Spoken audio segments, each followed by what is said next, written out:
Welcome everybody, बहुत स्वागत है आपका हमारे इस वीडियो में। और इस वीडियो में जो है मैं आप सभी से बात करने वाला हूं कि अभी आप सभी जो है वो जॉइंट CSIR UGC की नेट की जो है फॉर्म भर रहे होगे, JRF and lectureship assistant professor June 2022 वाली। तो इसमें जो है वो कैसा आप सभी को जो है वो EWS सर्टिफिकेट रिक्वायर्ड होगा, इस बारे में जो है वो पूरी डिटेल में मैं बात करूँगा। Okay, so watch this video till and. Okay, तो देखिए ये जो है वो अभी आप सभी को देखने को मिली होगी कि जून का है। ओके, और फॉर्म भी इसकी आई है। तो इसमें जो है वो कैसा इसका फॉर्मेट होगा, कहाँ से आपको सर्टिफिकेट बनवाना है, अगर आपके पास बहुत कुछ पुराना सर्टिफिकेट तक तो है तो क्या वो चलेगा या नहीं चलेगा, इस बारे में मैं पूरी डिटेल में बात करूँगा। So watch this video till and. Okay, तो देखिए EWS के बेसिस पे जो है वो आपको कितना परसेंट का रिजर्वेशन मिलता है, 10% का रिजर्वेशन मिलता है। ओके, और EWS में जो है वो आपको रिक्वायर्ड होता है EWS सर्टिफिकेट, बिना उसके जो है वो आपको रिजर्वेशन का लाभ नहीं मिलेगा। ओके, तो अब कैसा सर्टिफिकेट बना होना चाहिए, कौन सा फॉर्मेट होना चाहिए, वो भी मैं इस वीडियो में बात करूंगा। ओके, तो पहले तो मैं ये बता दूं कि देखिए इसमें जो है वो आपको कुछ भी मेंशन नहीं है कि कब तक का सर्टिफिकेट होना चाहिए और कहाँ से बना होना चाहिए, ये सभी चीज़ें। ओके, यहाँ पे सीधा लिखा हुआ है कि provision of reservation for candidate belonging to EWS OBC SC ST PWD will be as per government of India instruction issued from time to time.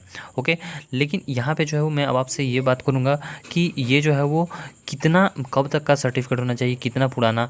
Okay, ये सब तमाम चीज़ें। ओके, तो देखिए फॉर्मेट ये सभी मैं आपको दिखा दूंगा, और फॉर्मेट को जो है वो डाउनलोड करने का जो है लिंक है, ओके, ये आपको डिस्क्रिप्शन बॉक्स में मिल जाएगा, तो वहाँ से आप फॉर्मेट का PDF भी डाउनलोड कर सकते हो। ओके, अब देखिए मैं आपको दिखा देता हूँ कि सर्टिफिकेट कैसा होता है EWS का, और अगर आपके पास नहीं है तो आप कैसे बनवा सकते हो, ये तमाम चीज़ें।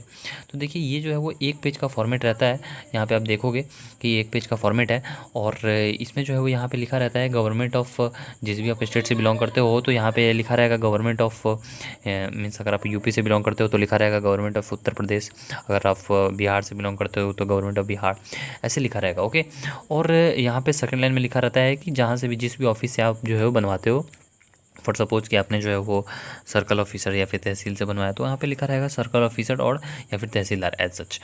अब यहाँ पे जो है वो सर्टिफिकेट नंबर की बात करें तो यहाँ पे सर्टिफिकेट नंबर मेंशन होता है, और ये बहुत ही इंपॉर्टेंट है, इसी से आपकी रिकॉर्ड जो है वो चेक होती है कि ये असली है फर्जी है। और यहाँ पे डेट होता है कि किस दिन आपका सर्टिफिकेट इशू हुआ है। उसके बाद जो है यहाँ पे आप बात करते हैं कि वैलिड फॉर द ईयर है, और ये आपको बहुत ध्यान से समझना है कि वैलिड फॉर द ईयर और यहाँ फाइनेंशियल ईयर, तो दोनों में जो है वो बहुत ध्यान से समझ ले, क्योंकि अगर आपका सर्टिफिकेट में गलत हो गया तो फिर आपको दोबारा बनवाना पड़ सकता है, तो इसलिए जो है वो आप ध्यान से समझे इसको। ओके, कि वैलिड ईयर जो है, वैलिड ईयर में जो है वो आपका क्या होगा, 2022 से 2023, और जो फाइनेंशियल ईयर है उसमें रहेगा 2021 से 2022। ये बात आप सभी को ध्यान रखनी है जब भी आप जो है वो फॉर्मेट बनवाए, मीन्स सर्टिफिकेट बनवाएं, तो आपका जो है वो इस साल के लिए, मीन्स अगर आप 1 अप्रैल 2022 के बाद सर्टिफिकेट बनवा रहे हो तो आपका 2022 से 2023 तक के लिए जो है वैलिड ईयर होगा, और जो फाइनेंशियल ईयर है वो 2021 से 2022 होगा। तो इसको आप सभी को ध्यान से समझ लेना है, और जब भी आपकी सर्टिफिकेट बन के आए तो ये दोनों सेम नहीं होना चाहिए। कुछ स्टूडेंट्स जो है वो उनके सर्टिफिकेट में सेम रहता है, तो ये सेम नहीं होना चाहिए। ओके, उसके बाद जो है यहाँ पे आपकी बेसिक सी नेम डिटेल्स ये सभी रहती है, तो उसके बारे में मैं ज़्यादा डिटेल में डिस्कस नहीं कर रहा हूँ। और सेल्फ अटेस्टेड फ़ोटो ये सभी रिक्वायर्ड होता है। यहाँ पे आप देखेंगे तो सेकंड पैराग्राफ में आपका फिर से नेम मांगा जाता है, और किस कास्ट से आप बिलोंग करते हो वो लिखा रहता है। यहाँ पे जो है वो सेल्फ अटेस्टेड फोटोग्राफ आपको देना पड़ता है। तो सेल्फ अटेस्टेड फोटोग्राफ का मतलब होता है कि फोटोग्राफ पे जो है वो ऐसे आप सेल्फ अटेस्टेड लिख के यहाँ पे अपना सिग्नेचर कर दो। ओके, तो ये सेल्फ अटेस्टेड फोटोग्राफ हो गया। और उसके बाद जो है यहाँ पे जिस भी ऑफिसर से आप बनवाओगे तो उनकी जो है ये सील और मोहर ये सब यहाँ पे मेंशन रहती है। अब देखिए यहाँ पे जो है वो कुछ चीज़ें मैं आपको बता दूं कि कुछ स्टूडेंट सोचते हैं कि एग्रीकल्चर का इनकम जो है वो कवर्ड नहीं होता है, तो एग्रीकल्चर का इनकम भी कवर्ड होता है। ओके, और फैमिली की जो इनकम आपकी जो है वो जो जोड़ी जा रही है, तो उसमें जो आपके माता पिता और जो आपके उन्हीं भाई बहन जिनकी फैमिली इनकम जो है वो जिनकी एज जो है वो 18 से नीचे है, अगर आपके कोई भी भाई बहन है जो जिनकी एज अगर 18 से ऊपर है, फॉर सपोज़ कि आपकी उम्र अगर 25 ईयर है, ओके, और आपके जो भाई की उम्र है वो 27 ईयर है, और आपके भाई अगर कमा रहे हैं तो उनकी जो है वो इनकम नहीं जुड़ेगी, आपकी इनकम और आपके माता पिता की इनकम ही जुड़ेगी। तो इस बात को भी समझ लें।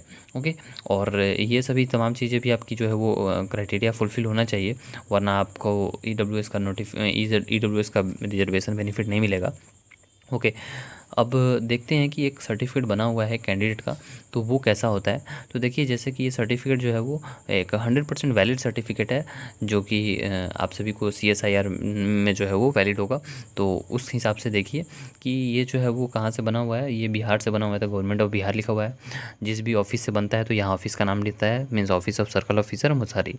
मुसारी जो है वो ब्लॉक का नाम है। अब यहाँ पे जो है वो देख सकते हैं सर्टिफिकेट नंबर है और यहाँ पे डेट है जिस दिन ये सर्टिफिकेट बना था।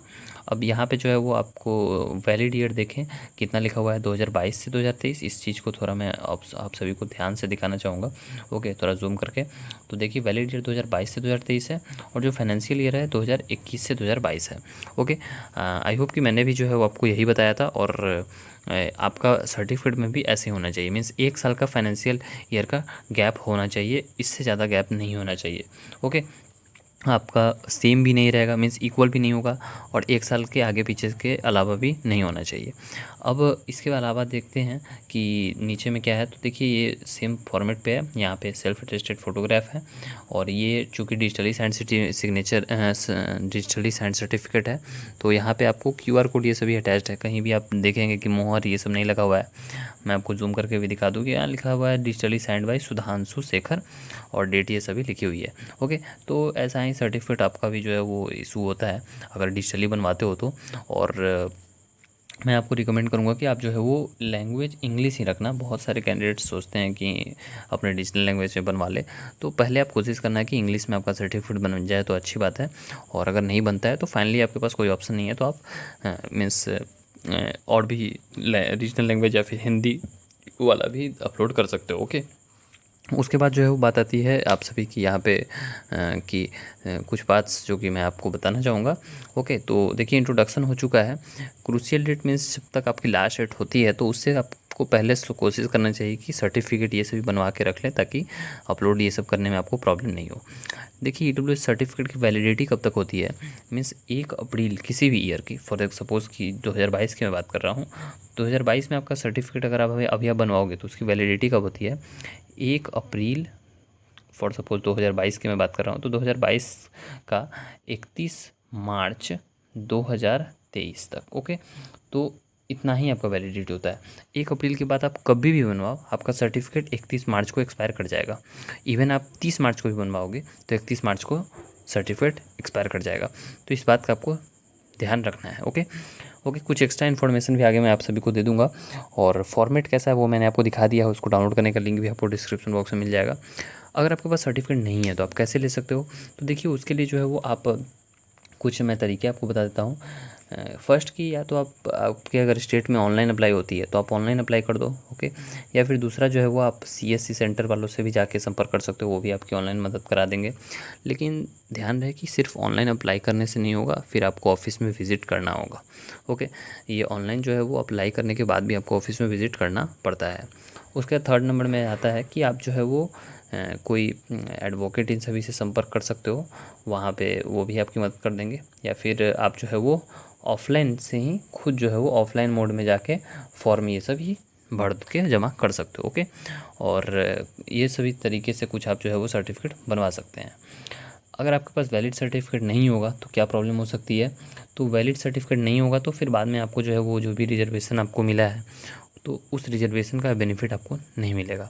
तो इस बात का भी आप सभी को ध्यान रखना है। ओके, और स्टेट गवर्नमेंट, सेंट्रल गवर्नमेंट, चूँकि ये जो है वो JRF CSIR की जो है वो होती है वो सेंट्रल गवर्नमेंट की होती है, तो आपको कोशिश करना है कि आपका जो फॉर्मेट है यहाँ पे सेंट्रल लिस्ट लिखा हुआ हो। ओके, यहाँ पे अगर इंग्लिश में है तो यहाँ पे सेंट्रल लिस्ट लिखा हो, अगर हिंदी में है तो कुछ भी नहीं लिखा रहेगा तब भी चलेगा, लेकिन इंग्लिश में हो तो स्टेट एंड सेंट्रल लिस्ट या फिर सेंट्रल लिस्ट लिखा रहा हो। जैसे ये कैंडिडेट का जो बनवाया हुआ है उसका आप देख सकते हैं कि यहाँ पे स्टेट एंड सेंट्रल लिस्ट दोनों लिखा हुआ है। ओके, तो ये भी करेक्ट है। सिर्फ सेंट्रल लिस्ट लिखा हुआ हो तब भी करेक्ट है, और स्टेट एंड सेंट्रल लिस्ट लिखा हुआ है तब भी करेक्ट है।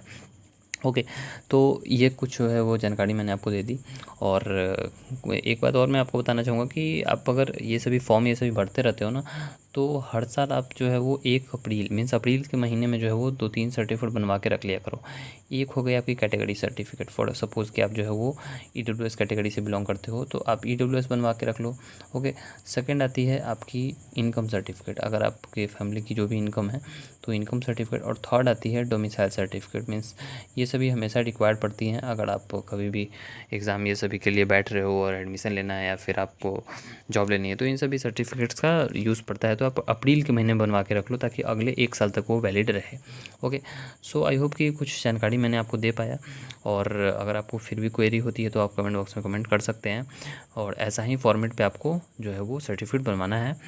और अगर आपका टीचरली बन के आया हुआ है उसमें कोई प्रॉब्लम हो जाता है तो आप जितना जल्दी हो सके उसको सुधार करवा लें, वरना बाद में आपको एडमिशन के समय या फिर आपको बाद में जो भी प्रोसीजर है उसमें प्रॉब्लम हो सकती है। तो आप टेक्स्ट बुक ऐप से अपनी प्रिपरेशन कर सकते हो, और इसको डाउनलोड करने का जो लिंक है वो आपको मैंने डिस्क्रिप्शन बॉक्स में दे दिया है।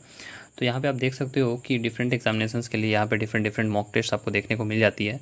तो इससे आप अपनी तमाम तरीके से जो है वो टेस्ट सीरीज लगा सकते हो, और इसका जो है वो लिंक आपको डिस्क्रिप्शन बॉक्स में मिल जाएगा, वहाँ से आप टेक्स्ट बुक ऐप को डाउनलोड कर लेना।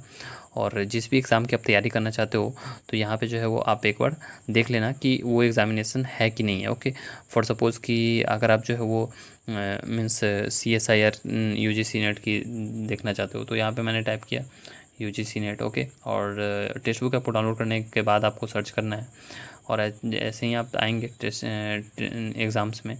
ओके, तो यहाँ पे आपको दिखाई दे रहा है UGC नेट की, जिसमें लगभग 3 लाख स्टूडेंट्स अपनी तैयारी कर रहे हैं। ओके, तो आप भी अपनी तैयारी कर सकते हैं इससे, क्योंकि बहुत सारे स्टूडेंट्स तैयारी करते हैं तो उसमें आपको जो है कॉम्पिटिटिव इन्वायरमेंट मिलता है। तो यहाँ पे आप देख सकते हो कि 63 मॉक टेस्ट हैं। ओके, एंड यहाँ पे 25 मॉक टेस्ट हैं UGC नेट के लिए, जिसमें 8 प्रीवियस ईयर भी आपको देखने को मिल जाता है। तो काफ़ी अच्छा रहता है, सॉल्व प्रीवियस ईयर रहता है, आप उसे पहले अटैम्प्ट कर सकते हो और उसके बाद जो है वो फिर चेक कर सकते हो कि कितना सही था कितना गलत था। तो एक तो आपको फ्री में दिया जा रहा है, लेकिन और सभी अगर आप फुल्ली प्रिपरेशन करना चाहते हो तो उसके लिए जो है वो आपको इसका पास परचेज़ करना पड़ेगा। फॉर सपोज देखो यहाँ पे पास अनलॉक टेस्ट का ऑप्शन आ रहा है, तो अनलॉक टेस्ट में आपको इसका पास परचेज़ करना पड़ता है। फुल टेस्ट भी आपको देने के लिए इसका पास परचेज़ करना पड़ेगा, और प्रीवियस ईयर को जो है वो आप 8 प्रीवियस ईयर है। तो फुल्ली अगर आप इसका प्रिपरेशन करना चाहते हो तो आप टेक्स्ट बुक ऐप को पास को परचेज़ कर सकते हो। पास के बारे में आपको इसकी जानकारी दे देता हूँ। टेक्स्ट बुक पास से जो है वो आप मीन्स या तो आप 1 ईयर के लिए, ओके, ईयरली पास यहाँ पे रहता है, या फिर लाइफ टाइम पास। तो उससे आप जितने भी इंडिया में गवर्नमेंट एग्जामिनेशंस होते हैं ना उन सभी की तैयारी कर सकते हो टेक्स्ट बुक ऐप से। तो यहाँ पे आप प्राइसिंग देखोगे तो 499 1 ईयर के लिए और 3 ईयर्स के लिए 699। लेकिन मैं आपको कूपन कोड दे दूँगा, जिसको यहाँ पे नीचे में अप्लाई कूपन पे टैप करके आप कूपन कोड पे एंटर कर दोगे तो आपको डिस्काउंट मिल जाएगा। टेक्स्ट बुक का डिस्काउंट कूपन कोड है 66TWX3 या फिर JB5516, दोनों में से कोई भी कूपन कोड आप यूज़ कर सकते हो, और टेक्स्ट बुक ऐप को डाउनलोड करने का लिंक आपको डिस्क्रिप्शन बॉक्स में मिल जाएगा। कूपन कोड अप्लाई करने के लिए आपको जो है पास वाले सेक्शन में आके यहाँ पे अप्लाई कूपन पे टैप करना है और कूपन कोड एंटर कर देना है। कूपन कोड है 66TWX3, और जैसे ही मैंने अप्लाई पे टैप किया तो देखिए प्राइसेस जो है इसकी घट गई।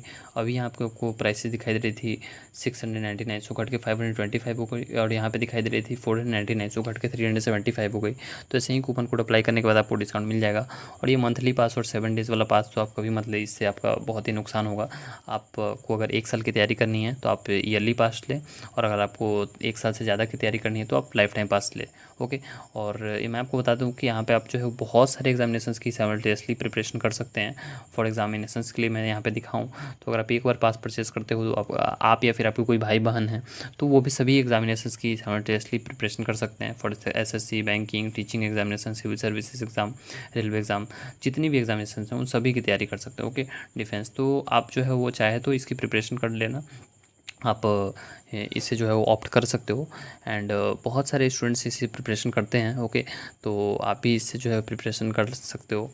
यहाँ पे अगर आप CTET के देखोगे तो इसके रिगार्डिंग एग्जामिनेशंस आप सभी को मिल जाएगी। ओके, SSC में तो SSC CGL इन सभी की तमाम एग्जामिनेशंस, तो इनफ नंबर ऑफ टेस्ट रहती हैं। इंडिया में सबसे चीपेस्ट जो है वो टेक्स्ट बुक ही है। ऐसा इसलिए क्योंकि एक बार इसका पास परचेज़ करो आप लाइफ टाइम का 3 साल का, और जितने एग्जामिनेशन 3 साल तक अपडेट होते रहेंगे वो सब भी आपको मिलेंगे। ओके, अब इसमें जो है वो कुछ डिमेरिट ये है कि सभी एग्जामिनेशंस इसमें ऐड नहीं हो पाती हैं, जैसे कुछ जैसे बहुत रिसेंट में निकलेगी तो वो सभी की आपको नहीं मिल पाएगी। लेकिन जो भी पुराने एग्जामिनेशंस है वो सभी आपको देखने को मिल जाएंगी। उसकी जो है वो आप यहाँ पे देख सकते हो कि उसके रिलेटेड आपको यहाँ पे टेस्ट सीरीज देखने को अच्छी खासी मिल जाएंगी और वहाँ से जो है वो आप इसकी तैयारी कर पाओगे। ओके, सो आई होप कि आपको कुछ जानकारी इसके बारे में मिली होगी। एंड फिर भी अगर कोई डाउट हो तो आप कमेंट बॉक्स में कमेंट कर देना।